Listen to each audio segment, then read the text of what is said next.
Alright guys, it is time for a new build. I'm so excited about this build. I've been planning this thing for a really long time. We've partnered up with some awesome companies to make it happen and make it happen quick for you guys. And the car, it is just elegant. It's exquisite. It is the last of an era. It is a beautiful piece of machinery, and we are going to cut it up.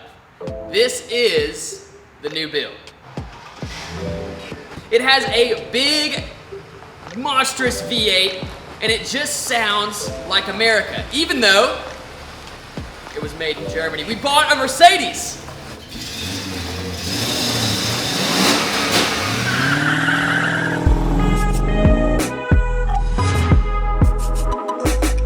The goal of this build is to really speed our process up a little bit and hone in on some of the things that Built does really well. Part of that is Eric, the guy that drove the car in for me and almost ran me over. He's going to be helping me film, he's going to be helping me edit, and really up our production game and up our speed on building. So that's kind of what this car is about. Well, what are we going to do with it? Well, I'm going to tell you, but before I get into that, let's talk about this car. This is the last of an era. This is kind of considered the final old school Mercedes before they went into kind of their new design language, their new engines, the new everything. This was it. This car ran from 89 to 2003 in this body style. We got it from 1990 until that time in the States, and they really didn't change much. Everything that they changed was really small kind of details, and you can tell, I mean, this car looks like it was designed in the early 80s, and it looks like a classic Mercedes. It just screams classic Mercedes, even though this car was made in 1999. I think this is a 99. I'm not entirely sure. But before we get into that, alright, so while I was editing this video, we decided to start our Black Friday sale early. So everything in the store is 25% off and free shipping on orders over $40 with the code Black Friday. We're also going to be releasing all of our new Black Friday merch on Monday. That's November 22nd if you're watching this a little bit late. Everything that's new in the store will have free shipping because I don't like paying shipping, and I know you don't either. So we're getting rid of that, and we're bringing back the Glitch hoodie for a whole week. So instead of just selling it for a day like we did last year, we're going to have it for a whole week just so you guys can get it if you actually want it. So go check out the store, builtofficial.com. Use code Black Friday to get all of your savings there. Let's get back to the video. It is an SL500. I've never been interested in them, but this one came up as a deal, and I've always wanted to cut a Mercedes up, so we bought it.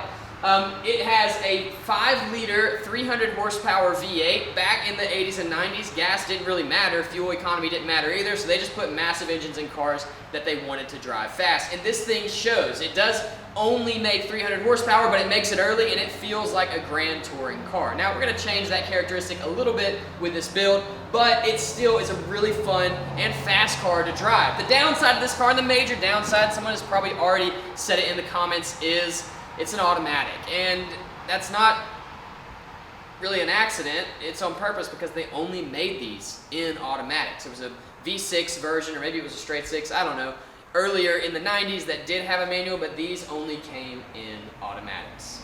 So we'll mourn for that for a second, and now we'll get back into the fun stuff. Come inside and I'll show you kind of what this car is, but, well, you know what, maybe I should tell you how much I paid for it first so that you will have some grace for what you're about to see. I paid $1,000 for this 99 SL500. 300 horsepower, V8 Mercedes with a drop top. I got it for $1,000. Now, it was a little bit of a friend deal. I did have to trade a car. The car that I traded, I got off of a paint job that I did, so I didn't count that as real money, and we just won't count that as real money for the sake of the argument. If you want to count that, I paid $2,600 for this Mercedes. Now, that is a crazy deal, and it is a very good deal, even given the things that I'm about to show you. But just keep that in mind as we kind of look around and show you the issues. First is the interior. We are going to address this, but this interior is just filthy. I mean, it's just dirty. It smells a little weird, and I'll explain that later. But overall, it just doesn't make a lot of sense. There's a lot of tears, a lot of like somebody with really dirty hands and arms and elbows was driving it. Somebody who also thought this was like a good look for a Mercedes. This is kind of like a West Coast Customs style floor mat. We'll leave those in. And I mean, it's not really bad, it's just definitely not good. So we need some door panels, we need to do something about these seats. We need to do something about everything. Also, and this I think just is par for the course when you buy an old Mercedes, we've got a little bit of a Christmas tree. So we've got some stuff that we have to handle. There is a misfire you may be able to hear. Well, you can't hear it up top, but it stumbles in the beginning. So we'll address that. It's trying to die. Ignore it. $2,500 Mercedes V8 convertible. So we will address all of those issues. If I can't fix them, I know a guy who can. Now, let's move on to the engine, because that is the thing that is most exciting to me. That is what makes this car cool and fun. We've got some loose stuff going on. The hood release for these is inside the emblem. I guess that's to remind you that you have a Mercedes every time you open the hood. And there she is. Now, this is a 5-liter V8. A lot of people that I'm friends with said this sounds like a Mustang, and we will test that out in a later video.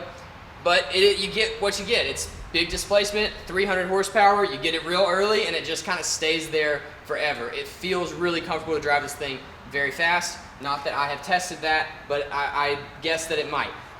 There are some small issues with the engine, like you heard, but overall it's in pretty good shape. It just needs some cleanup. Like whatever this is disintegrating. Oh, that's disgusting, actually. I don't think I've ever touched it.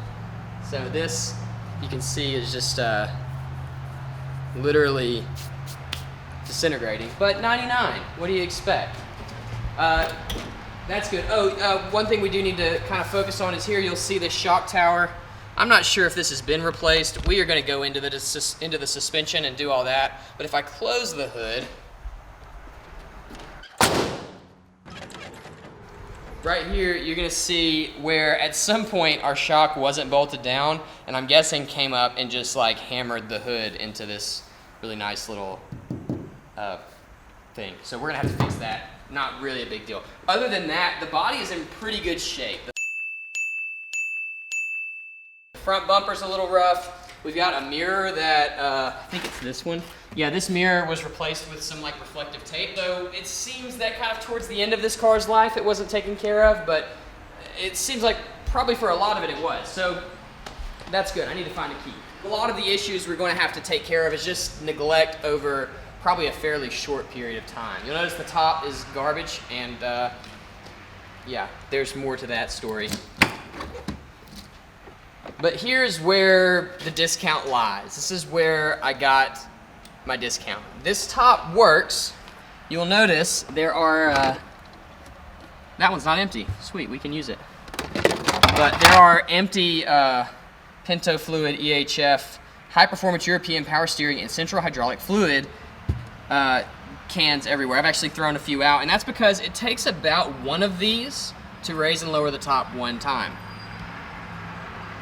And so every time you want to lower the top, you have to have a bottle of this to get it, if you want to get it back up.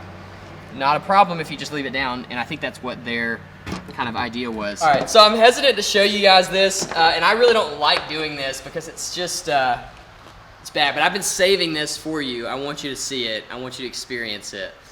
These tops are all hydraulic, and I think there's like 12 hydraulic actuators that release the top. Let's see if we'll get it to go. Yeah. Okay, so windows down. You got hydraulic actuators up here. There's some back there. And if you listen closely, you'll hear hydraulic fluid squirting out everywhere. Okay, so that is what happens. We are frozen here because we've run out of fluid. It's going somewhere. So what we'll do is open up our little reservoir down here. Pour in some fluid. The other problem with this is this stuff stinks. So the car has a particularly mechanical smell. If you're familiar with rear end, like diff fluid, that's what it smells like in the car. Maybe if the car started.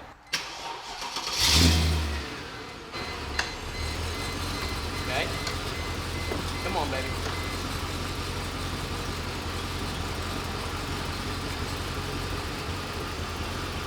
Alright, so we got that.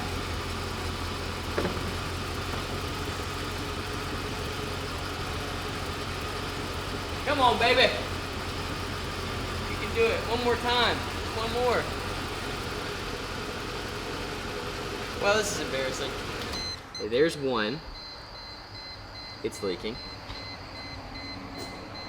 There's one there, there's one there. Those are both leaking. Here's one right here. It's leaking. But I don't have any more fluid, and that's an issue. Let's see. It's got to be good enough.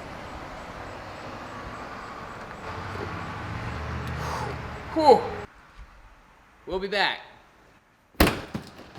Okay, and we're back, and I just got some regular power steering fluid, which you're not supposed to use in this. You're supposed to use specific Mercedes fluid because of the seals, but as you can see, our seals are toast. So I don't really care if my seals blow. I've actually already bought some new ones to put in, but it's a whole job of pulling all the cylinders out. There's like 12.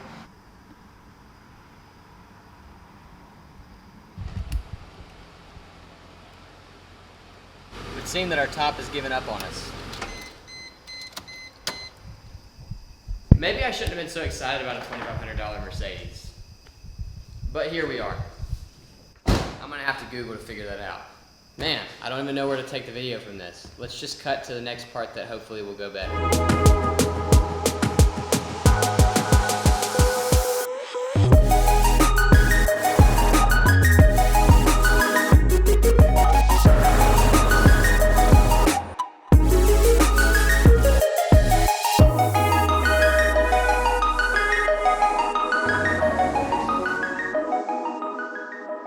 So there it is. This is our newest build, Mercedes SL 500. I'm so stoked on this car. I actually have never wanted one of these, but after driving it and after kind of spending some time with it, I've really enjoyed everything about it. Now, we're doing a kind of purpose-built series for this, so a lot of stuff you're not going to see me do. So like I fixed the hood already. I did some hammering on it and filling, and we got it flat again. And you'll notice I've taken a bunch of stuff off of the car for the hydraulic system. And things like that I'm not going to film because this series is all about one thing and one thing only, and that is wide bodying. So the whole reason I purchased this car was to show you guys how to build your own wide body on a budget, specifically if you have a car like this one that doesn't really have kits made for it. Like if you've got something really common, you can buy a kit off the shelf, it'll bolt on, no big deal. But if you've got an SL 500 or an MGB or an MR2 or Audi A4 or any of the cars that I've done on the channel, or a Fatson Datsun 620, then you don't have a kit for your car and you need to make one. So I'm gonna show you how to do that on a budget. I'm gonna show you how to do it the easiest way I know how. I've been testing all kinds of methods over the past 3 years, and I think I've really got it dialed in, from kit selection to wheel selection to whether or not to run spacers, and to actually fiberglassing the kit so that it fits the car that you're building it on. We're gonna show you how to do all of that in this newest series on this honestly pretty cool car. Starting a little rough, but it's gonna only go up from here,